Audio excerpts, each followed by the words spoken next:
আমি 18 বছরের বড়। ওদের বাপ মুক্তিযুদ্ধে যায় নাই, মুক্তিযুদ্ধের সময় ওদের মাকে বিয়া করে নাই, ওদের জন্ম তো পরে। ওই ছেলেটার বয়স 26 বছর।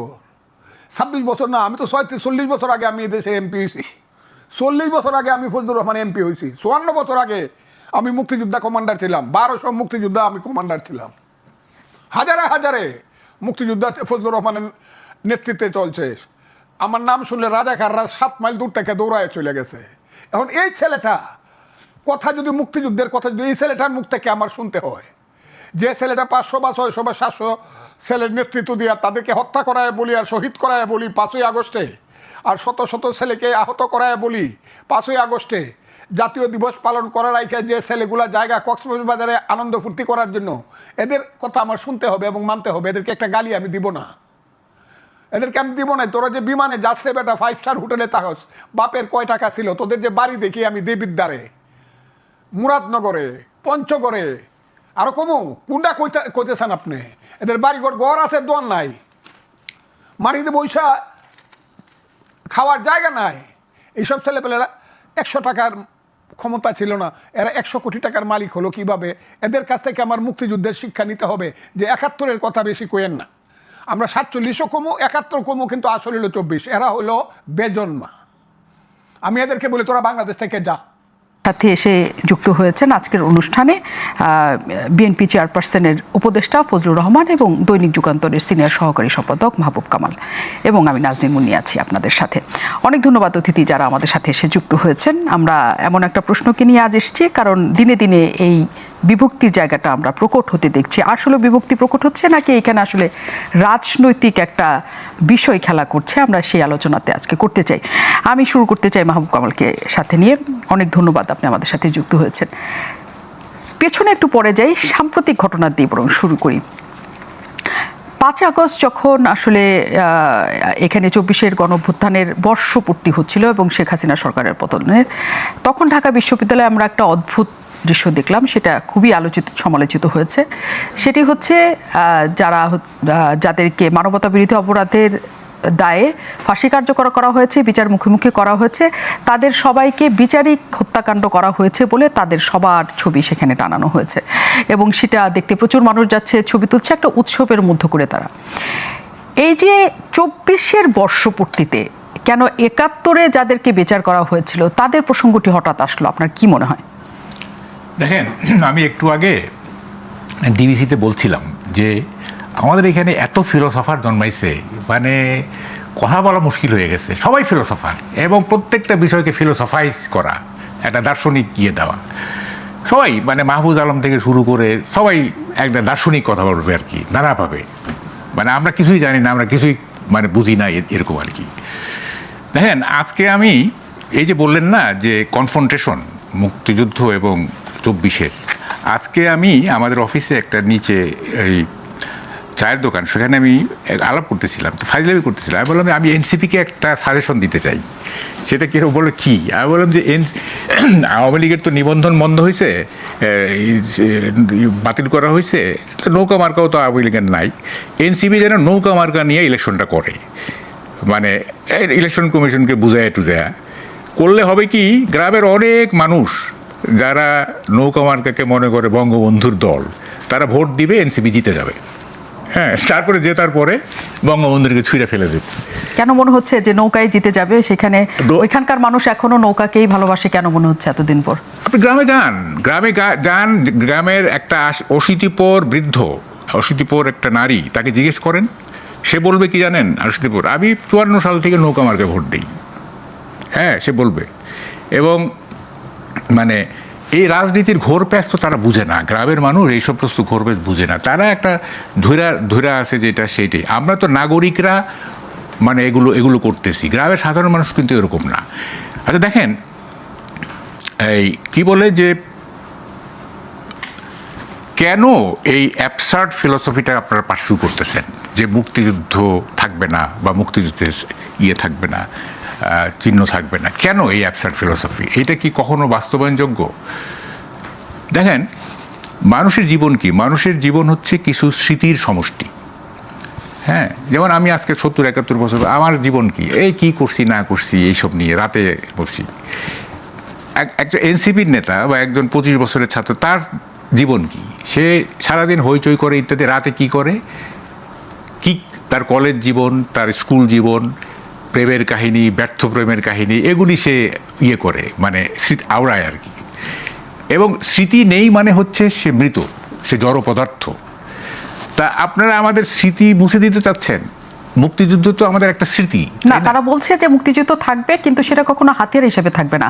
47 যেমন ছিল, অন্য আন্দোলন যেমন ছিল, অন্য জাতি হাতিয়ার হিসাবে, শুনেন, হাতিয়ার হিসাবে থাকুক, এইটা তো আমরাও চাই না। হাতিয়ার হিসেবে কেন থাকবে? যেমন ধরেন গত আমলে যখন গত সরকার যখন বঙ্গবন্ধুকে বিভিন্ন কর্নারে স্থাপন করতেছিল, বিভিন্ন বঙ্গবন্ধু নিয়ে রীতিমতো একটা কি বলে অশ্লীল ব্যাপার চলতেছিল, তখন আমি এক লেখায় লিখছিলাম যে আপনারা একটা কাজ করেন, ঢাকা সিটির নাম মুজিব সিটি রেখে বাকি সব ফেলে দেন, আর কোথাও বঙ্গবন্ধুর নামে কিচ্ছু থাকতে পারবে না, কিছু থাকতে পারে, শুধু রাজধানীর নাম হবে মুজিব সিটি। যেমন হোচিমিন সিটি আছে, তারপর ধরেন ওয়াশিংটন, হ্যাঁ আছে, একটা করে বাকিগুলো ফেলে দেন।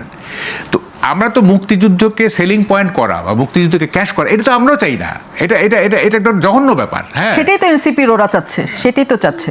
কি চাচ্ছে তারা? যে মুক্তিযুদ্ধকে কোনো রকম রাজনৈতিক হাতিয়ার না। হ্যাঁ, ওইটুক বলুক, কিন্তু এই যে 5ই আগস্টের পরে মুক্তিযুদ্ধের স্মারকগুলো যে ভেঙে ফেলা হলো, হ্যাঁ, এনসিপি এটাতে জয়েন করে নাই, করছে তো। ইভেন বিএনপিও তো এইগুলিতে কিছু প্রতিবাদ করে নাই। তাই এটা খুব দুঃখজনক। আমি একটা টক শোতে বলছিলাম যে ধরেন ঘটনাচক্রে 71-এ জিয়াউর রহমান যুদ্ধ করতে করতে শহীদ হয়ে গেলেন, মানে হাইপোথেটিক্যাল, তাইলে তো বিএনপি নামক কোনো দল হইতো না। এবং তারেক রহমান তখন শিশু ছিলেন, এখন তার বয়স যা আছে তাই হইতো, তাই না? তো উনি কি দেখতেন? উনি দেখতেন যে, এবং ডেফিনেটলি জিয়াউর রহমান একজন হইতেন, মানে বীরশ্রেষ্ঠ হইতেন, 1 নম্বর বীরশ্রেষ্ঠ হইতেন না? তো যখন বীরশ্রেষ্ঠদের মূর্তিগুলি ভাঙা হচ্ছিল, তখন তারেক রহমানের কি মনে হতো? আমার বাবার মূর্তি ভাঙা হইতো না? অথচ দেখেন এই বিএনপি এতগুলি কাণ্ড ঘটলো, হ্যাঁ, এতগুলি কাণ্ড ঘটলো, কোথাও কোনো ধরনের প্রতিবাদ নেই, কোনো প্রতিরোধ তো দূরের কথা, প্রতিবাদ পর্যন্ত নেই। খুবই দুঃখজনক। বিএনপির প্রতিষ্ঠাতা একজন মুক্তিযোদ্ধা, বীরুত্তম, উনি জেড ফোর্সের সবচেয়ে বড় কথা স্বাধীনতার ঘোষক, মানে ঘোষণা একটা ঘোষণা তো দিছেন উনি, তাই না? ফলে সেই দলটা এই স্বাধীনতার স্মারক এগুলি ভেঙে ফেলা হচ্ছে, তাদের কোনো নাই। তো এখন এই যে ব্যাপারগুলো চলতেছে কি কারণে, মানে মুক্তিযুদ্ধ কি মানে বারাভাতে ছাই দিছে এনসিপিকে বা মুক্তিযুদ্ধের বিপক্ষের শক্তি যেগুলো, হ্যাঁ, এখন বারাভাতে ছাই দিছে। ওরা থাকবে 24-এরও তো একটা গ্লোরি আছে, তাই না? 24-এরও একটা গ্লোরি আছে, সেটা থাকলো, যে পরিমাণ থাকার কথা সেই পরিমাণে থাকলো। আপনার 24-এ আপনার নিহত হয়েছে যদি জাতিসংঘের হিসাব ধরেন তাহলে 1500, আপনার মুক্তিযুদ্ধে তো 30 লাখ, তাই না?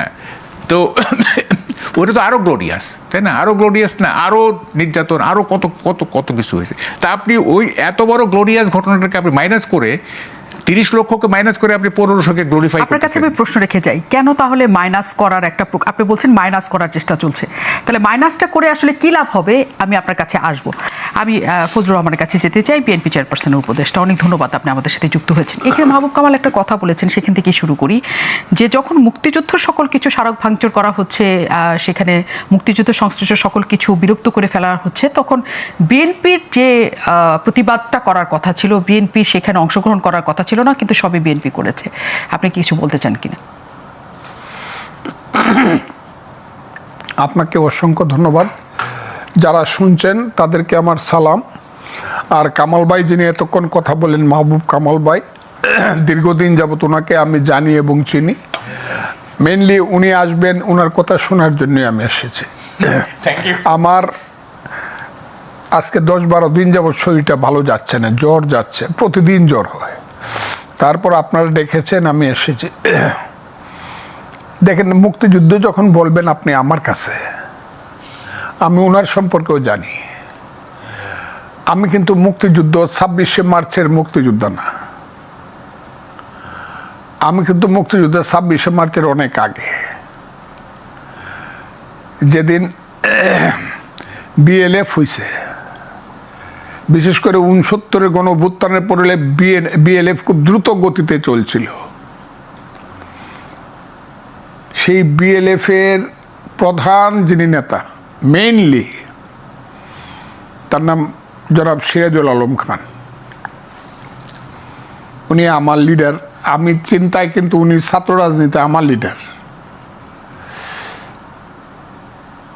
116 নম্বর ইকবাল হল, এখানে থাকতেন ছাত্রলীগের জেনারেল সেক্রেটারি, জাতীয় 4 ছাত্র নেতার একজন, তার নাম শাহজাহান সিরাজ। বৃহত্তর ময়মনসিংহে বাড়ি হওয়ার কারণে আমি ওনার খুব প্রিয় কর্মী ছিলাম। কাজে আমি এত কিছু দেখেছি মুক্তিযুদ্ধ সম্পর্কে, প্রথম থেকে শুরু হয়ে আমি অনেক বলছি কথাগুলা। জাতীয় সঙ্গীত কিভাবে হলো, পতাকা কিভাবে হলো, কিভাবে শিবনারায়ণ দাস আনোয়ারা হোটেলে আটানার ভাত খায় সারা রাত পতাকাটা আঁকলেন, কুমিল্লা শিবনারায়ণ দাস কিভাবে জাহিদুর রহিমকে দিয়ে সিরাজুল আলম খান বললেন, জাহিদ ভাই সোনার বাংলা আমি তোমায় ভালোবাসি গানটা গান, উনি গাইলেন। পরে বললেন, ধনধান্যে পুষ্পে ভরা আমাদের এই বসুন্ধরা, এই গানটা একটু গান। পরে উনি শুনে বললেন, দুইটাই তো ভালো, তবে একটা তো হলো বিশ্বকবি রবি ঠাকুরের, ওইটা আবেগ অনেক বেশি। আমার মনে হয় এটাই বেটার হবে জাতীয় সঙ্গীত হিসাবে, তবে বঙ্গবন্ধুর সঙ্গে কথা বলতে হবে। আমি কথাটা এই কারণে বলি যে এই জিনিসগুলো পর্যন্ত আমি দেখছি, আমি নেতা ছিলাম না। আমি সিরাজুল আলম খান সাহেব এখানে বসতেন, চেয়ারে বসতেন না উনি, কিন্তু ইনি কিন্তু পত্রিকা, মাহবুব ভাই জানেন, পত্রিকার পাতা বিছায় নিচে বসতেন। আমি হইলাম দরজার বাইরের কর্মী ওনার, নট দরজার ভিতরের। কিন্তু আমি এই ফজলু করে এটুক ডাক দিত আমাকে। আমি উনি কতগুলো ভাত খাইতেন, কি প্লেটের মধ্যে সব কইতে পারবো। খালি এত কিছু দেখছি মুক্তিযুদ্ধ সম্পর্কে। আমাকে যখন আপনার মুক্তিযুদ্ধ সম্পর্কে কথা বলেন এবং মুক্তিযুদ্ধ সম্পর্কে কেউ যখন বাজে কথা বলে, বাজে কি বলবো আপনাকে, তখন আমার মনে হয় আমার মাকে গালি দেওয়া হচ্ছে। তখন আমার মনে হয় আমার জীবনের সমস্ত বিশ্বাসকে হরণ করা হচ্ছে। এই যে ছেলে পেলেগুলা মুক্তিযুদ্ধ নিয়ে কথা বলে, কালকে না পরশু দিন এই ছেলেটা রাহিদ ইসলাম বলল। এখন আমি এদেরকে, মানুষ বলে আপনি এদেরকে তো বকেন কেন? না, আমি তো এদেরকে আদর করি। এদের বাপের চেয়ে আমি 15 বছর বয়সে বড়, এদের বাপের বয়স 60 বছর, আমার বয়স 78, আমি 18 বছরের বড়। ওদের বাপ মুক্তিযুদ্ধে দেয় নাই, মুক্তিযুদ্ধের সময় ওদের মাকে বিয়া করে নাই, ওদের জন্ম তো পরে। ওই ছেলেটার বয়স 26 বছর। 26 বছর না, আমি তো 40 বছর আগে আমি দেশে এমপি হয়েছি।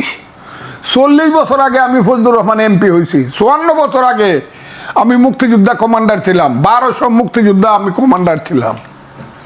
হাজারে হাজারে মুক্তিযোদ্ধা ফজলুর রহমানের নেতৃত্বে চলছে। আমার নাম শুনলে রাজাকাররা 7 মাইল দূর থেকে দৌড়ায় চলে গেছে। এখন এই ছেলেটা কথা, যদি মুক্তিযুদ্ধের কথা যদি এই ছেলেটার মুখ থেকে আমার শুনতে হয়, যে ছেলেটা 500 বা 600 বা 700 ছেলের নেতৃত্ব দিয়া তাদেরকে হত্যা করায় বলি আর শহীদ করায় বলি 5ই আগস্টে, আর শত শত ছেলেকে আহত করায় বলি 5ই আগস্টে, জাতীয় দিবস পালন করার আগে যে ছেলেগুলা জায়গা কক্সবাজারে আনন্দ ফুর্তি করার জন্য, এদের কথা আমার শুনতে হবে এবং মানতে হবে। এদেরকে একটা গালি আমি দিব না, এদেরকে আমি দিব না। তোরা যে বিমানে যাচ্ছে বেটা, 5 স্টার হোটেলে তাহস, বাপের কয় টাকা ছিল? তোদের যে বাড়ি দেখি আমি দেবিদ্বারে, মুরাদনগরে, পঞ্চগড়ে, আরো কমু কোনটা কইতেছেন আপনি? এদের বাড়িঘর ঘর আছে, দোয়ার নাই, মাটিতে বৈশা খাওয়ার জায়গা নাই। এইসব ছেলেপেলেরা 100 টাকার ক্ষমতা ছিল না, এরা 100 কোটি টাকার মালিক হলো কিভাবে? এদের কাছ থেকে আমার মুক্তিযুদ্ধের শিক্ষা নিতে হবে যে 71-এর কথা বেশি কইেন না। আমরা 47ও কমু, 71 কমু, কিন্তু আসলে হলো 24। এরা হলো বেজন্মা। আমি এদেরকে বলি তোরা বাংলাদেশ থেকে যা। 71 যারা মানো না, যারা 71কে ছোট করে দেখাও, 71 হয়েছে বলেই তো বাংলাদেশ, নাকি 47-এর নাম বাংলাদেশ? আপনি বলেন। আপনি না, কিন্তু তারা মনে করে যে 71কে এটাকে আসলে একটা ধরনের বিক্রি করা হয়েছে, এটাকে হাতিয়ার হিসেবে ব্যবহার করা হয়েছে। কে বলছে? ব্যবহার করে সেটাকে একটা একজন ইমাম সাহেব, সে একটা রেপ কেসে পড়ছে, পড়ে তার যাবজ্জীবন কারাদণ্ড হয়েছে। এই কারণে কি ইসলাম খারাপ হয়েছে যে মসজিদে আর যাওয়া যাবে না, নামাজ আর পড়া যাবে না? একজন কি মুক্তিযুদ্ধের নাম ভাঙাইছে, ইসলামের নাম ভাঙাইছে বা মুক্তিযুদ্ধের নাম ভাঙাইছে, সে খারাপ কাজ করছে, এর জন্য সমস্ত মুক্তিযুদ্ধ খারাপ হয়ে গেল। এই তো রাজাকারের বাচ্চারা বলে। ওই যে আমার কথাটা শুনেন, কিন্তু রাজাকারের বাচ্চারা বলে। আমার কথাটা শুনবেন। আপনি যখন এই কথাটা বলছেন, শুধু এই রাজাকারের বাচ্চা ইস্যুতেই কিন্তু এত বড় অভ্যুত্থানের ঘটনাটা ঘটেছে যে না, রাজাকারের বাচ্চারা বলে এখনো ঢাকা বিশ্ববিদ্যালয়ের গোলাম আজমের ছবি টাঙ্গায়। এরা রাজাকারের বাচ্চা, এরা বাংলাদেশ মানে না। যারা নিজামীর ছবি, গোলাম আজমের ছবি ওখানে টাঙ্গায়, যারা এরা বাংলাদেশ মানে না। এদের ভিতরে হলো পাকিস্তান। এটা এনসিপি তো টাঙ্গায় না, এটা হচ্ছে ছাত্র শিবিরের কাজ। ওহো, ছাত্র শিবিরই তো বলতেছি আমি। সব গাছেরই গোড়ায় এক। এরা সব ছাত্র শিবির থেকে বাইরে আসা ছেলে, অথবা জামাত থেকে অথবা জামাত গত 5 বছর যাবত এদেরকে এইসব আকাম কুকাম করার জন্য ট্রেনিং দিছে। এরা সব এক, এদের গোড়াটা এক। এখন এনসিপি হইতে পারে, তারা এবি পার্টি হইতে পারে, অন্য পার্টি হইতে পারে, বৈষম্য বিরোধী ছাত্র, কিন্তু এদের গোড়াটাও এক। হ্যাঁ, এরা ইয়াজিদের বংশ। বাংলাদেশের রাজনীতি এরা হলো ইয়াজিদের বংশ। এরা ইসলাম মানে না, এরা উমাইয়া, এরা হাশেমি বংশকে ধ্বংস করতে চায়। কিন্তু তাদের বক্তব্য হচ্ছে যে এখানে সকলের রাজনীতি থাকবে, সকলে এখানে রাজনীতি করার সুযোগ পাবেন। আওয়ামী লীগ যেটা করার চেষ্টা করেছে যে একতরফাভাবে সকল রাজনীতি বন্ধ করেছে, তারাই রাজনীতি করেছে স্বৈরশাসকের মতো। কাজে সকলের অন্তর্ভুক্তিমূলক রাজনীতি চায় তারা। সেখানে জামাত শিবিরের রাজনীতিও যেমন থাকবে, এনসিপির রাজনীতিও থাকবে। মিথ্যাবাদী। এটা তো আমি প্রথম বলছি 10 মাস আগে, যে জামাত যদি মনে করে যে সরিয়ে আইন চলবে, ইলেকশনে আসেন। এনসিপি বা ছেলেরা যদি মনে করে যে তারা দেশ চালাবে, আমার কোনো আপত্তি নেই, আমার ছেলেরা তারা ইলেকশনে আসেন। কিন্তু গত 10 মাসে তারা করতেছে কি? গত 10 মাসে তাদের একমাত্র আক্রমণটা কোথায়? যে 47 আর 24 হইল আসল মুক্তিযুদ্ধ, আর 71 হইল ভাইয়ে ভাইয়ে ঝগড়া, এবং বিদেশে একটা দেশ চক্রান্ত করিয়া 71 করছে। এই 71কে কলঙ্কিত করার জন্য, 71-এর মুখে কালি মাখানোর জন্য এদের সমস্ত প্রচেষ্টা। এবং ওই যে আপনি একটু আগে বলছেন কথাটা, ওনাকে জিজ্ঞাসা করছেন, যুদ্ধটা কিন্তু এইখানেই। What is the principal contradiction of a nation? 1971 সনে প্রিন্সিপাল কন্ট্রাডিকশন কী ছিল? 1947 সনে প্রিন্সিপাল কন্ট্রাডিকশন কী ছিল? আমাদের জাতির ভুল হোক শুদ্ধ হোক, সেটা ছিল হাত মে বেরি মুখ মে পান লড়কে লেঙ্গে পাকিস্তান। পাকিস্তানের সঙ্গেই পক্ষে আমরা ছিলাম, আর পাকিস্তান হবে কি হবে না এটা ছিল মূল কন্ট্রাডিকশন। 71-এর মূল কন্ট্রাডিকশন কি? 71-এর মূল কন্ট্রাডিকশন ছিল মুক্তিযুদ্ধ সঠিক না বেঠিক, পাকিস্তানি থেকে যাবে না মুক্তিযুদ্ধ করে বাঙালি জাতির একটা 1000 বছর পরে বাঙালি জাতির একটা জাতিরাষ্ট্র হবে। সেই 71-এর যে যুদ্ধটা, এটা সাধারণ যুদ্ধ না, 5ই আগস্টের যুদ্ধ না। কোথায় আপনি হিমালয় পর্বতের সঙ্গে আপনি টিলাকে দিয়ে কম্পিটিশন করাতে চান? এরপরে আপনাকে বলতে হবে আপনি সৎ চিন্তা করেন। আপনি তো অসৎ চিন্তা করেন। আপনি তো বাংলাদেশের মুক্তিযুদ্ধকে আপনি টিলার সাথে তুলনা করতে দিন। 71-এর মুক্তিযুদ্ধ হলো হিমালয় পর্ব। শত শত বছরের যাবৎ যে মুক্তিযুদ্ধের যে নির্যাস, সেই নির্যাসের মধ্য দিয়ে সেই 52-এর ভাষা আন্দোলন থেকে 62, 64, 66, 69, 71, 70-এর নির্বাচন, একটার পর একটা স্লোগান, তোমার আমার মায়ের ভাষা, মুখের ভাষা, বাংলা ভাষা, বাংলা ভাষা। তারপরে তুমি কে আমি কে, বাঙালি বাঙালি, তোমার আমার ঠিকানা পদ্মা মেঘনা যমুনা, রক্ত সূর্য উঠেছে, বীর বাঙালি জেগেছে। একটার পর একটা স্লোগান হতে হতে কি হয়েছে? কিসের জন্য যুদ্ধটা করছিলাম? আমরা বাঙালি জাতিরাষ্ট্রের জন্য যুদ্ধ করছিলাম, বাংলাদেশ সৃষ্টি করছিলাম। এখন যদি বলে যে না, বাংলাদেশ তো এটা সৃষ্টি হয়েছে, শেষ হয়েছে, এইটা এখন সমান সমান 47-এ, তাইলে মানুষ যদি বলে যে 1400 বছর আগে তো ইসলাম হয়েছিল, তো পুরানো হয়েছে, এটা সমান সমান, তা তো হবে না। যদি আপনি মুসলমান হন, 1400 বছর পরে হলেও আপনাকে ইসলামকে শ্রেষ্ঠ হিসাবে মানতে হবে। আমার কথাটা খুব বুঝার চেষ্টা করেন। আর আপনি যদি মুক্তিযুদ্ধ বিশ্বাস করেন 71, তাহলে আপনাকে বিশ্বাস করতে হবে যে 71-এর যে যুদ্ধটা হয়েছিল চিরদিন বাঙালির জীবনে থাকবে, এবং এইটাই হলো বাঙালির 1000 বছরের শ্রেষ্ঠ অর্জন। কিন্তু তারা পেছনে ফিরে আমি তাদের কথার জবাব, এরা আমাদের ছেলে, এদের কথার কোনো জবাব আমি দেব না। নিশ্চয়ই না, কিন্তু 24টা সেই 71-এর ধারাবাহিকতা হিসেবেই তারা রাখতে চান। কিন্তু শুধু 71-কে কেন্দ্র করে যা কিছু করা হয়েছে সেটার পক্ষে তারা নন। তারা মনে করেন যে মুজিববাদ সৃষ্টি করা হয়েছে। তারা মুজিববাদ কবে হয়েছে? ছেলেরা জানে ওর বাপের জন্ম হয়েছে কবে হয়েছে? মুজিববাদ কতদিন পর্যন্ত মুজিববাদের স্লোগান হয়েছে? হাসিনার আমলে কি একটা মুজিববাদের স্লোগান হয়েছে? মুজিববাদের স্লোগান হয়েছে 1972 সনে, বিশ্বে এলো নতুনবাদ, মুজিববাদ, মুজিববাদ। ছাত্রলীগ যখন দুই ভাগ হয়ে গেল, তখন সিরাজুল আলম খানের যে নেতৃত্বে যে ছাত্রদের রব সিরাজ ছিল, তারা দিত বৈজ্ঞানিক সমাজতন্ত্র। আর নূরে আলম সিদ্দিকী এবং আব্দুল কুদ্দুস মাখনরা দিত বিশ্বে এলো নতুনবাদ, মুজিববাদ, মুজিববাদ। কিছুদিন পরেই দেখা গেল এটার পিছনে কোনো থিসিস নাই, কাজে 73-এর পরেই মুজিববাদ, মুজিববাদ স্লোগানটা থাইমে গেল। এটা খন্দকার মোহাম্মদ ইলিয়াস একটা বই, হ্যাঁ, মুজিববাদ লিখছিল। মুজিববাদের উপরে কোনো স্লোগান হয় না। মুজিববাদ 73-এর পরে মুজিববাদ কোনো স্লোগান ছিল না। আমি বলি শুনেন, এটা কি হয়েছিল? এইটা ছাত্রলীগ যখন ভাগ হয়ে গেল, তখন কোন ছাত্রলীগ দুইটা ছাত্রলীগকে আইডেন্টিফাই করার জন্য একটা মার্ক অফ ডিটেকশন, যে এটা কি রবের ছাত্রলীগটা কি, এটা হলো বৈজ্ঞানিক সমাজতন্ত্র বা এটা সমাজতন্ত্রী, আর এটা কি, এটা হলো মুজিববাদী। এটা ডিফারেন্সিয়েট করার জন্য, এটা কোনো ফিলোসফি হিসাবে না। 73 পরে মুজিববাদ ইট ওয়াজ নো লঙ্গার হার্ড, এটা কেউ শুনেও নাই। কিন্তু সেটাই কিন্তু আমরা এখন শুনছি, আমরা তো না, এটা বললে তো হবে না, এটা বললে হবে না। আমি বলি, মুজিববাদের স্লোগান গত 50 বছরে একদিনের জন্য হয় না, এগুলো মিথ্যা কথা বলতেছে। কিন্তু যারা আরেকটা কথা আপনাকে বলি, নায়ক আছে, আরেকটা কথা বলি, ওই যে আপনি বলতেছেন যে ওগুলা বাদ দিয়ে দেন, সব কিছু করে দেন। আচ্ছা, শেখ হাসিনা যে 96 থেকে 2001 সন প্রধানমন্ত্রী ছিলেন, তার দল দেশ চালাইছে, ভালো মন্দ সেটা ইতিহাস বিচার করবে। তারপরে 2009 থেকে 2024 খুব খারাপ চালাইছে, ফ্যাসিস্ট। এই দুইটা সময়ে শেখ মুজিবুর রহমান কই আছিল? কোথায় শেখ মুজিবুর রহমান কোথায় ছিল? বাংলাদেশে লুকায় আছিল এবং অন্তরালে থেকে শেখ হাসিনাকে পরামর্শ দিত? বলেন, আপনি বলেন। যদি তাই না হয়, তাহলে শেখ মুজিবের উপর অত্যাচারটা শেখ হাসিনার চেয়ে, শেখ হাসিনা যদি অন্যায় করে তাকে ফাঁসি দেন বিচার করে। নিশ্চয়ই, কিন্তু আমার কথাটা শোনেন। জি, শেখ মুজিবের মাথার উপরে উঠে প্রস্রাব করলেন। যে বাড়িটা একটা ঐতিহাসিক বাড়ি, বাঙালি জাতি যতদিন থাকবে, ওই বাড়ির থেকে যে আঙ্গুলটা দেখাইছে 23শে মার্চ, ওটা থেকে যাবে। কিন্তু সব পুরায় দিলেন, করে দিলেন। আর শেখ মুজিব হলো পৃথিবীর সবচেয়ে খারাপ।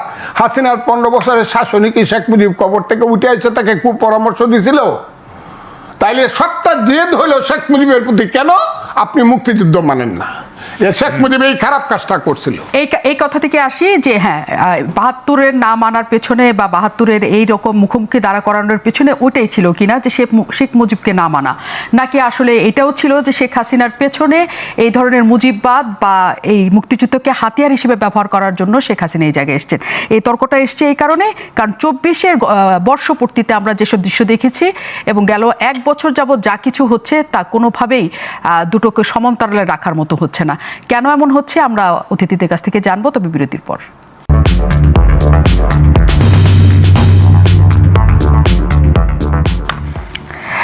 অনেক ধন্যবাদ দর্শক আমাদের সাথে থাকার জন্য। আমরা বিরতির আগে যে প্রশ্ন রেখে গিয়েছিলাম যে সমান্তরালে যা চলার কথা, আমাদের মুক্তিযুদ্ধ, অভ্যুত্থান সব, কিন্তু সেটা মুখোমুখি দাঁড়াচ্ছে, কারা দাঁড় করাচ্ছে, কি উদ্দেশ্যে দাঁড় করাচ্ছে? আমাদের সাথে মাহবুব কামাল আছেন।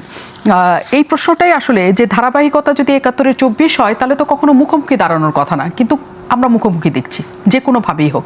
এটা কি কোনো রাজনৈতিক দল বা দলসমূহ কোনোভাবে এটা রাজনৈতিক কোনো খেলার অংশ হিসাবে দাঁড় করাচ্ছে কিনা? আমার একটা ব্যাখ্যা আছে, সেটা পরে বলতেছি। জি, প্রথম কথা একটু বলে নেই, সেটা হচ্ছে যে দেখেন, মুক্তিযুদ্ধ যদি না হইতো, আজকে যিনি সচিব তিনি থাকতেন সেকশন অফিসার। মুক্তিযুদ্ধ যদি না হইতো, আজকে যিনি লেফটেন্যান্ট জেনারেল, মেজর জেনারেল, তিনি বড়জোর মেজর হইতেন। মুক্তিযুদ্ধ যদি না হইতো, আজকে যারা গ্রুপ অফ কোম্পানিজের মালিক তারা মুদি দোকানদার হইতেন।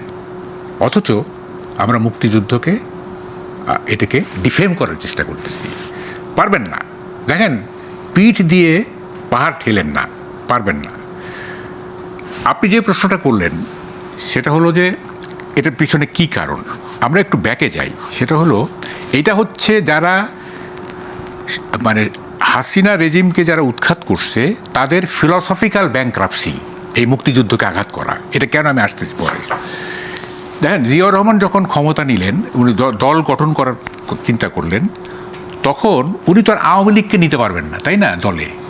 তাইলে ওনাকে যদি একটা পলিটিক্যাল স্ট্রেংথ তৈরি করতে হয়, রাজনৈতিক শক্তি তৈরি করতে হয়, তাইলে অ্যান্টি আওয়ামী লীগ ফোর্সকে তাকে নিতে হবে। আওয়ামী লীগ তো তার সঙ্গে যাবে না। তখন উনি কী করলেন, এই যে কিছু মানে যারা অ্যান্টি লিবারেশন ছিল, এই যে শাহজিজ ধরেন, মশিউর রহমান টমান এদেরকে নিলেন। তারপরে ধরেন অ্যান্টি আওয়ামী লীগ যারা ছিল, যেমন ধরেন যে ওই যে 7 মার্ডারের আসামি, হ্যাঁ, ওই যে কি ওটা একটা দল ছিল তার একটা জাকপা, শফিউল আলম প্রধান, তাকে জেল থেকে বের করে তার দলে নিলেন, ফ্রন্টে নিলেন। এই অ্যান্টি আওয়ামী লীগ এলিমেন্টগুলিকে উনি নিয়ে তার দল গঠনের শক্তি বৃদ্ধি করতে চাইলেন।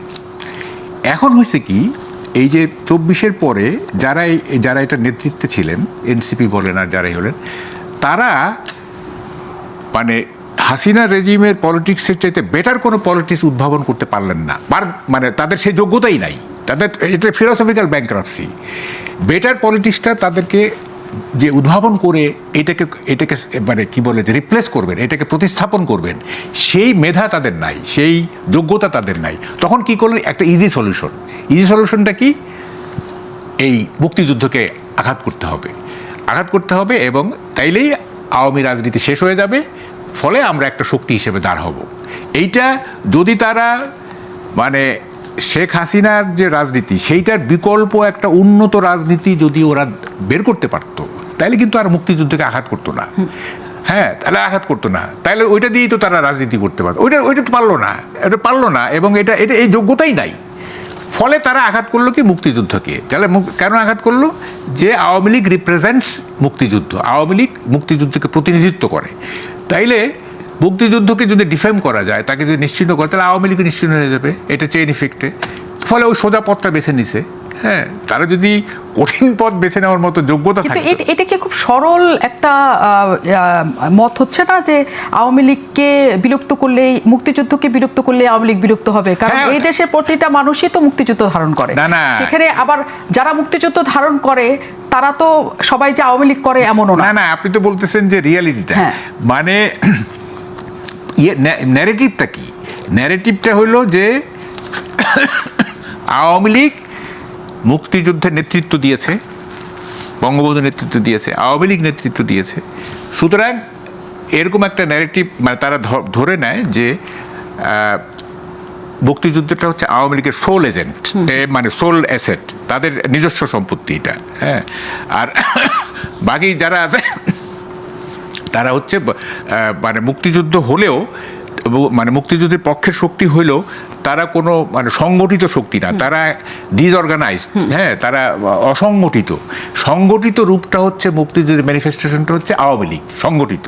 তো ফলে এই সংগঠনটাকে যদি বিলুপ্ত করতে হয়, তাহলে এই সংঘটা যে যুদ্ধের ম্যানিফেস্টেশন, সেইটাকে ধ্বংস করতে হবে। এটা হচ্ছে, যেহেতু তারা বেটার কোনো পলিটিক্স দিতে পারছে না, এখনও পারে না। পারলে কিন্তু এটা আর হইতো না। যেমন জিয়াউর রহমান যদি এই আপনার কি বলে যে কেন বাংলাদেশি জাতীয়তা আনলো, উনি আনলেন যে যেহেতু আওয়ামী লীগের স্লোগান হচ্ছে বাঙালি জাতীয়তাবাদ, তাহলে এটা একটা কাউন্টার দিতে হবে। এটা কাউন্টার কি হলো, উনি বাংলাদেশি জাতীয়তাবাদ বের করলেন। হ্যাঁ, তো ফলে একটা ডিস্টিংগুইশ করতে হবে, একটা পার্থক্য করতে হবে, তাই না? তো পার্থক্য করতে গিয়ে যদি আপনি মেধাশূন্য হয়ে যান, থাকেন, বা আপনার যদি সেই ইনোভেটিভ পাওয়ার না থাকে, মানে ফিলোসফিক্যাল আপনার স্ট্রেংথ না থাকে, তাহলে তো আপনি একটা ইজি সলিউশন বের করবেন। হ্যাঁ, ইজি সলিউশন বের করতে গিয়ে আপনি এই কাজটা করতেছেন, এটা ঠিক না। এটা এটা এটা এটা কেন যে এটা করতেছে আমি এটাই বুঝলাম না। মানে আপনি মনে করছেন যে সরলভাবে আপনার যেটা মনে হয় যে তারা হচ্ছে রাজনৈতিকভাবে তাদের শক্ত অবস্থান এবং আওয়ামী লীগকে পুরোপুরি বিলুপ্ত করার ক্ষেত্রে, আর তারা মনে করছে মুক্তিযুদ্ধ বিলুপ্ত করলে আওয়ামী লীগ পুরোপুরি বিলুপ্ত হয়ে যাবে। এই কারণেই তারা ৭১-কে তারা একটা প্রতিযোগিতার জায়গায় নিয়েছে। আমি ফজলুর রহমানের কাছে আসি। যে প্রশ্নটা মাসুদ কামাল শুরুতে করেছিল, আপনাকে আমি বলতে চাই, আওয়ামী লীগ কেন মুক্তিযুদ্ধের সোল এজেন্ট হবে? আপনি নিজে মুক্তিযোদ্ধা এবং বিএনপিতে প্রচুর মানুষ আছেন, প্রচুর মুক্তিযোদ্ধা আছেন যারা একেবারে সম্মুখ সারির মুক্তিযোদ্ধা। শহীদ প্রেসিডেন্ট জিয়াউর রহমানও, তিনিও সেক্টর কমান্ডার থেকে শুরু করে তিনিও বীর মুক্তিযোদ্ধা। তাহলে কেন আওয়ামী লীগের কাছে সোল এজেন্টটা গেল? এবং আপনি বলছেন যে মুক্তিযুদ্ধের সম্পর্কে কেউ কিছু বললে আপনার মনে হয় মা সম্পর্কে কিছু বলছে, এরকমই নিশ্চয় সকল মুক্তিযোদ্ধার একসাথে এটা মনে হয়। কিন্তু এই গেল ১ বছরে ৩২ নম্বর ভাঙা থেকে শুরু করে, মুক্তিযোদ্ধাদের স্মারক ভাস্কর্য ভাঙা থেকে শুরু করে, এবং ২৪-এর বর্ষপূর্তিতে আমরা তখনকার সেই রাজাকারদের ছবি টানানো থেকে শুরু করে আমরা বিএনপি ছাত্রদল এই ঘরানার মানুষকে খুব বেশি প্রতিবাদ তেমন করতে দেখিনি। কেন? তারা ধারণ করে না, নাকি তারা মনে করে না যে এটা দরকার আছে? আমি আবারও বলি আপনাকে, এই দেশে এখন what is the principal contradiction of politics in Bangladesh? Bangladesh রাজনীতির প্রধান দ্বন্দ্ব কি এখন? বিএনপি এখনো মনে করতেছে প্রধান দ্বন্দ্ব হইলেও একটা ইলেকশন হবে কি হবে না। কাজেই বিএনপি দল হিসাবে এটা চিন্তা করে থাকলে আমি তো বিএনপির মানুষ, এটা আমাকে ধারণ করতে হবে নিশ্চয়ই। আমি যেহেতু দল করি, যে প্রিন্সিপাল কোনো একটা ইলেকশন করা যায় কিনা কোনোভাবে, এবং বিএনপি কিন্তু ইলেকশন করার পথে অনেক আগায় গেছে। ঠিক আছে, এমনকি এটাও বলে ফেলছে আমাদের মহাসচিব যে নির্বাচন হইলে আমরা জয়লাভ করব এবং প্রধানমন্ত্রী কে হবে এইটাও বলে ফেলছে। সবাই জানেন আপনারা। তাইলে বিএনপি হলো নির্বাচনটাকে প্রধান ব্যাপার মনে করতেছে, হ্যাঁ, কিন্তু জামাতকে নির্বাচনটাকে প্রধান ব্যাপার মনে, বিএনপির পরেই তো দেশে এখন আওয়ামী লীগ নাই, যেহেতু জামাত হইল প্রধান দল, আর জামাতের মুখপাত্র হইল এনসিপি। আমি যে বলছি এরা একই বাচ্চা, বিভিন্ন নামে। সত্য যুগে যিনি হরিণ, ত্রেতা যুগে তিনি রাম, দ্রাপর যুগে কৃষ্ণচন্দ্র, কলিতে গৌরাঙ্গ। তারা হইল এই দল। সেই জামাতের যে দলটা, এরা কি মনে করে যে মানে ওটা হইল ইলেকশন? না, তারা এটা মনে করে না। তারা মনে করে যে আওয়ামী লীগকে তারাইছি, এখন বিএনপি যদি তারাই দিতে পারি তা আমাদের যে ফিলোসফিক্যাল ফাইট, তাদের ফাইটটা ফিলোসফিক্যাল, আর বিএনপির ফাইটটা হলো পলিটিক্যাল, একটা ইলেকশন চাই। আর জামাতের ফাইটটা হলো ফিলোসফিক্যাল। কি ফাইট? 47-24 ঠিক ছিল, 71 ভাইয়ে ভাইয়ে ঝগড়া ছিল, এবং এই ঝগড়াটা লাগাইছে দিল্লি, আমাদের পাশের দেশ। কাজে এইটা আসলে মুক্তিযুদ্ধ না, এটা হলো ভাইয়ে ভাইয়ে ঝগড়া। এবং শেষ পর্যন্ত যখন বলা হয়েছে, আমি কেন জামাতে বলছি যে এইসব কথা বাদ দিয়ে ইলেকশনে আসেন, এই কথাই বলেন। যদি ইলেকশনে আপনাদেরকে মানুষ ভোট দেয় যে 71-এ কোনো ইলেকশন হয় নাই, শরিয়ার এগেনস্টে কোনো আইন হবে না, আপনাদেরকে ভোট দিলে আপনারা করেন। এটা প্রতিদিন আমি জামাতকে বলছি। আমার কাছে মনে হয়েছিল যে এদের বুঝি শুভ বুদ্ধির উদয় হয়েছে, কিন্তু ওই যে ইংরেজিতে যে ক্লাস 7-এ পড়ছি, black will take no other hue, কয়লা ধুইলেও ময়লা ছাড়ে না। জামাত সেই 71-এর যে তাদের পূর্বপুরুষের পরাজয়, যে পরাজয়টা আমি চোখে দেখছি, আমার কাছে মনে হয়েছে রাজাকার আলবদররা এই পৃথিবীতে বৃথা জন্মগ্রহণ করছে। আমি কমান্ডার ছিলাম, যখন শুনছি 16ই ডিসেম্বর হয়ে গেছে, এরা কোথায় পালাবে? কেউ নদীতে জাপ দিয়া পড়ছে, কেউ বট গাছের উপরে গিয়ে উঠছে, গুলি খাইয়া মরছে। রাজাকারের কমাইগুলো আপনারা দেখেন নাই তো? আমি দেখছি, এবং আমি শত শত জামাতের কর্মীর নাম বলতে পারবো যাদের বাপেরা মুক্তিযুদ্ধের গুলি খাইয়া মারা গেছে, যাদের বাপেরা আমি নাম বলে দিতে পারবো এখনো, যারা জামাতের নেতা। এরা ওইটা ভুলে নাই বলেই এরা ছোট আত্মার মানুষ হিসাবে বলছে 71 ভুলে যাও। কেন ভুলে যাও?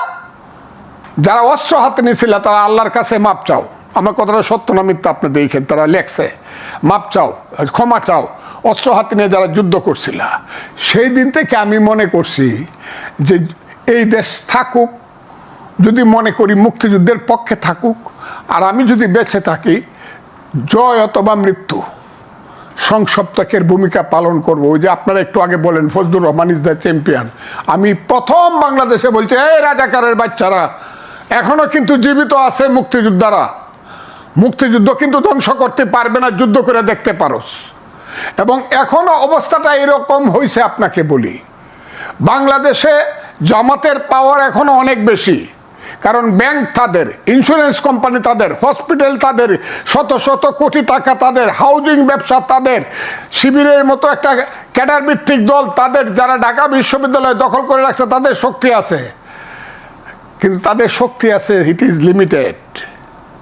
তাদের সূর্যের শক্তি নাই।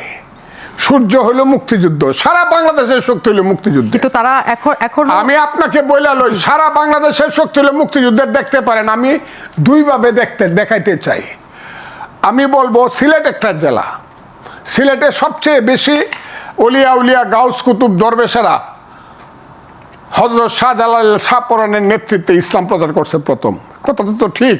উনি মুসলমানের একদম 5 ওয়াক্ত আজান দেওয়ার সঙ্গে সঙ্গে মসজিদ ভরে যায়।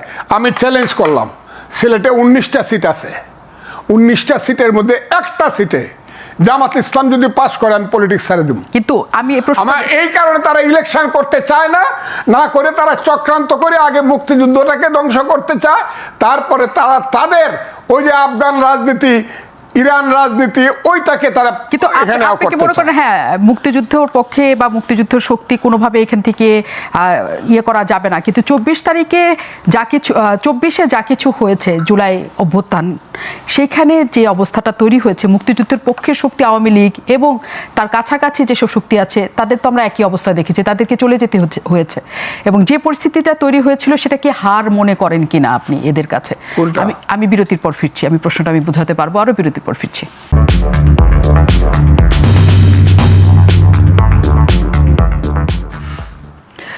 অনেক ধন্যবাদ দর্শক, আমরা 1 মিনিট করে সময় পাবো অতিথিদের কাছে। আমরা একটা প্রশ্নের শুধু শেষটা জানতে চাই, প্রশ্ন দুজনের কাছে, এই মুক্তিযুদ্ধের পক্ষ বিপক্ষ এই দ্বন্দ্ব কি বাড়তে থাকবে নাকি আসলে এটার সমাধান হবে? 1 মিনিট? হ্যাঁ 1 মিনিট। শুনেন, আমি পরশুদিন ইউরোপ থেকে আসছি, তো আমি দেখলাম যেমন ফ্রান্সে মানে যেখানেই যাবেন সেখানেই ফরাসি বিপ্লবের স্মারক, ফরাসি চিহ্ন, এই বাস্তিল দুর্গ এখানে পতন হয়েছে, তো এখানে ইভেন ফার্স্ট ওয়ার্ল্ড ওয়ারে জেনারেল ফস উনি ফিল্ড মার্শাল হয়েছে, তার বিশাল উনি মানে মিত্রবাহিনীর ছিলেন, যেখানে যেখানে যাবেন সেখানে ইতিহাসের স্মারক সব কিছু। হ্যাঁ, কি স্মৃতিপ্রবণ আর কি। ফিনল্যান্ডে গেলাম, আপনি জানেন ফিনল্যান্ড হচ্ছে দ্বিতীয় বিশ্বযুদ্ধের একটা বড় স্টেক হোল্ডার, সেখানে ফিনল্যান্ডের দ্বিতীয় বিশ্বযুদ্ধে কী হয়েছে না হয়েছে তার বিভিন্ন স্মারক চিহ্ন হয়েছে। মানে এই যে মানে ইতিহাসকে ধরে রাখা, হ্যাঁ ইতিহাসকে ধরে রাখা কেন, এটা আগামী যে চলার পথকে যাতে এনকারেজ হয় আগামী চলার পথ, সেইটা ইতিহাসকে আমাদের কি হচ্ছে, আমার প্রত্যেকটা জাতির একটা ন্যাশনাল ক্যারেক্টার আছে, আমাদের তো জাতীয় চরিত্র বা আমাদের রাষ্ট্রের যে মৌলিক চরিত্র সেইটাই তো আমরা নষ্ট করে ফেলতেছি। তো এইটা কি রাজনীতি করেন, অসুবিধা তো নাই, রাজনীতি করতে গেলে আপনাকে আমাদের মানে গৌরবোজ্জ্বল স্মৃতিগুলোকে মুছে ফেলতে হবে। এইটা কোথায় পাইলেন রে ভাই? হ্যাঁ, আপনি বেটার পলিটিক্স দেন, মানুষকে বোঝান, মানুষকে করেন, কনভিন্স করেন যে আমরা ভাই এই এজেন্ডা নিয়ে নামছি, আমাদের এই ম্যানিফেস্টো, আমাদের এই, তারপরে মানুষকে যদি কনভিন্স করেন মানুষ ভোট দিবে, আপনার ক্ষমতা আসবেন। এইটা কোন ধরনের রাজনীতি যে একটা জাতিকে, শুনেন কার জানি একটা কথা আছে, the effective way to destroy a nation is to destroy the process of, ওটা কি বলে, রিমেম্বারিং ইটস পাস্ট। অতীতকে ভুলে যাওয়ার প্রসেসটাকে যদি ধ্বংস করা হয় তাহলে সেই জাতিকে ধ্বংস করতে আর কিছু লাগে না। এখন এইটাই হচ্ছে তো এখন। হ্যাঁ, এটি হচ্ছে এইভাবে কি মানে আমাদের নতুন প্রজন্মরা কি শিখবে, আমাদের যে পরবর্তী জেনারেশন যারা আসতেছে আগামী দিনে, ওরা যে এই ইতিহাস মানে জানতে পারবে না, মানে যদি তারা প্রিভেল করে, তাই না? তো এটিকে আপনারা চাচ্ছেন যে নিউ জেনারেশন তাদের অতীত জানতে পারবে না, তাদের অতীত কিভাবে আসছে, আমরা কোন পয়েন্টে দাঁড়ায় আছি। আমি যে পয়েন্টে দাঁড়ায় আছি এটা তো একটা ইতিহাসের ধারাবাহিকতায় আমি এখানে দাঁড়ায় আছি, তাই না? ওই ইতিহাসটা আমি জানবো না যে আমি কিভাবে এখানে আসলাম। সেই জায়গাটা থেকেই আমি একটু ফজলুর রহমানের কাছে যাই, যেহেতু শেষ মুহূর্ত, আপনাকে যে প্রশ্নটা আমি করে গিয়েছিলাম যে এইটা কখনো হারিয়ে দেওয়ার মতো যুদ্ধ না, যে মুক্তিযুদ্ধের পক্ষ যারা মুক্তিযুদ্ধের করা জামাতে ইসলাম সহ অন্যরা চেয়েছে যে তারা হেরে যাক, এবং আমরা 24 জুলাই অভ্যুত্থানে সেটাই দেখেছি কিনা যে মুক্তিযুদ্ধের পক্ষে শক্তি আসলে হেরেছে, মানে সেটাই নাকি সেটা আসলে অভ্যুত্থানই ছিল? 1 নম্বর হলো 5ই আগস্ট মুক্তিযুদ্ধের সপক্ষে শক্তি হারে নাই। 5ই আগস্ট ওই তীরহারাই ঢেউয়ের সাগর পাড়ি দিবরে পূর্ব দিগন্তের সূর্য উঠেছে, রক্তলাল রক্তলাল গানগুলা কিন্তু আমরা শুনছি। এমনকি এই যে লোকটাকে এখন ডুবাই দিতে চাইতেছেন, প্রস্রাব করছেন, এবারের সংগ্রাম আমাদের মুক্তির সংগ্রাম, এটাও কিন্তু রুকেয়া হল থেকে মাইক বাজছে। কাজে এটা কেউ মানে মুক্তিযুদ্ধের পক্ষের বিপক্ষের ফাইট ছিল না, এই ফাইটটা ছিল 5ই আগস্টের 15 বছর যাবত মানুষ ভোট দিতে পারে না। 3টা ইলেকশন হয়েছে, 30 বছর যার বয়সে একটা ভোট দিতে পারে নাই। মানুষ গণতন্ত্র চাইছে, ভোট দিতে চাইছে। এই যে শেখ হাসিনা সরকারের লুটপাট থেকে এবং অত্যাচার থেকে মানুষ মুক্তি চাইছে, এটা ছিল 5ই আগস্ট। কিন্তু 71 থাকবে কি থাকবে না, 24 আবার নতুন করে 71 হবে, এইটার জন্য মানুষ কল্পনাও করে নাই। এখন এটা জামাত এই জায়গাতে, আমি জামাতকে বলবো, ছেলেদেরকে বলতেছি না, জামাত যুদ্ধটাকে এই জায়গাতে নিয়ে গেছে। সেই যুদ্ধে আগে ডিসাইড হবে এখন বাংলাদেশ ৭১-এ ঠিক হয়েছিল নাকি পাকিস্তান হইলে ঠিক হইতো। জামাত চাইতেছে পাকিস্তান, আমি চাই বাংলাদেশ। কথাটা খুব ক্লিয়ার। আমি আরেকটা কথা বলেই শেষ। জি। ৭১ ঠিক ছিল, ৭১ বড় হিমালয় পর্বত আর ২৪ হলো টিলা, নাকি ৭১-এর চেয়েও ২৪ বড়, এইটাও ডিসাইড হবে। দুই, ছেলেদের কথাটা। আর লাস্ট কথাটা হইলো যে বিএনপির কথা আমাকে জিজ্ঞাসা করলেন, বিএনপি কিন্তু অলরেডি তার প্রয়োজনে স্লোগান দিছে। কি দিছে? জামাত শিবির রাজাকার, এই মুহূর্তে বাংলা স্যার দিছে কিনা নয়াপল্টন অফিসের সামনে। আমরা দেখেছি। প্রয়োজন যখন হবে বিএনপি কিন্তু তার কার্ডটা ঠিক মতো ভাবে খেলবে, নিশ্চয়ই। বলবে যে আমাদের নেতা জিয়াউর রহমান ছিল মুক্তিযুদ্ধের ঘোষক, এটা বলবে আমরা BNP, একেবারেই চাই এবং যে বলতে হবে বিএনপিকে। ৭১-এর জায়গায় থাকবে মহান মুক্তিযুদ্ধ, এবং সেখানে ২৪ও ধারাবাহিকতা হিসাবে থাকবে। মুখোমুখি এই দুইটা সাল না দাঁড়াক কখনো। অনেক ধন্যবাদ আমাদের সাথে থাকার জন্য।